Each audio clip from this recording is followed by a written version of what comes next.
After a period of horror and shock, the Carrows' decision to introduce the Cruciatus into the classroom backfires. Rather than being cowed, students now seem even more determined to push back at every turn. Posters constantly appear all over the castle. Snape and the Carrows can barely open their mouths these days before a poster appears dispelling their lies. In response, the enforcement squad doubles their bullying in the halls. Ginny can't imagine it will be that much longer until they are at full-on war. It all just means she needs to redouble her efforts. Everything she has goes into mastering legilimency, into collecting information, into getting ahead of the Carrows any way she can. She listens in the classrooms, watches in the halls. Most of the hours she doesn't spend in lessons with Snape or in class, she spends in the common room or great hall or library, listening for any tiny comment that may betray a larger scheme. She listens and watches and tries to see 10 steps ahead. She has to. Hey.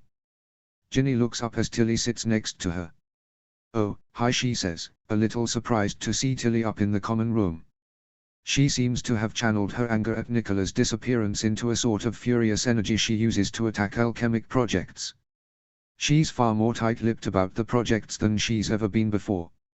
Or so it seems from what little time Ginny has spent in the parlor the last couple weeks. Ginny slides her a look, because clearly Tilly is working her way up to say something. Before she manages it, Rico walks in, Bassenthwaite right on her heels, clearly laughing at something she's just said. Coming back from the meeting, Ginny realizes, glancing up at the clock. She didn't realize quite that much time had passed. Tomorrow, she thinks. Tomorrow she'll make it. Tilly is staring over at Rico and Bassenthwaite, glaring as if scandalized by the noise. Bassenthwaite catches Tilly looking, nodding his head at her. She grimly nods back before returning her gaze to the fire. How is that going? Ginny asks. She may be listening for a particular kind of information these days, but that doesn't mean she doesn't hear her fair share of gossip. Including the swarm of drama surrounding Tilly's winter break betrothal. It certainly helps explain her mood this term. How is what going? Tilly says, clearly happy to play dumb. Ginny slides her a glance to remind her just who she is talking to. Tilly sighs. Fine, she complains. We're still firmly humoring our parents. Bassenthwaite says there's plenty of time to find a way out of it. He's a good sort, Ginny says, knowing it could have been much worse. I'm sure he is, Tilly says. But I'm 18, and that is not what my life is going to be. Yeah, Ginny agrees. It's not like he wants to marry me either, she points out. I told him I thought he'd be happy to have an excuse to get out of here early, he hates books and lessons so much. But he just gave me this strange look and said there were things here he needed to take care of. Ginny looks down at her hands. Bassenthwaite has taken his role in the very seriously. He probably spends more time there these days than she does. Never been much good at spellwork, he told her once. But teaching the young uns makes a mite more sense. Fine, Tilly says. Keep your secrets. If only she knew. So who do you have your eye on? What? Ginny asks. You're spending so much time up here. When you're not in detention, that is, Tilly says. She pauses, as if waiting for Ginny to fill the quiet with information. She sighs. You must be watching someone, right? Ginny just forces herself to smile, and Tilly doesn't push, seeing what she wants. Well, figure it out, because we miss you down there, she says. It's not like she's avoiding them. She's just keeping an eye on things. You mean that without Nicola, you need another guinea pig? Tilly shrugs. Yeah. But also. Ginny asks. It's getting pretty empty down there. Ginny winces. There were 11 girls the last year Antonia was mistress. With Nicola gone, they are down to 7. People graduate, move on. But Ginny hasn't looked for a single new girl to fill the ranks. Hasn't had time. She looks around the room. All she sees are hostages. Potential threats. Potential losses. Tilly touches her arm. Figure it out soon. Ginny nods.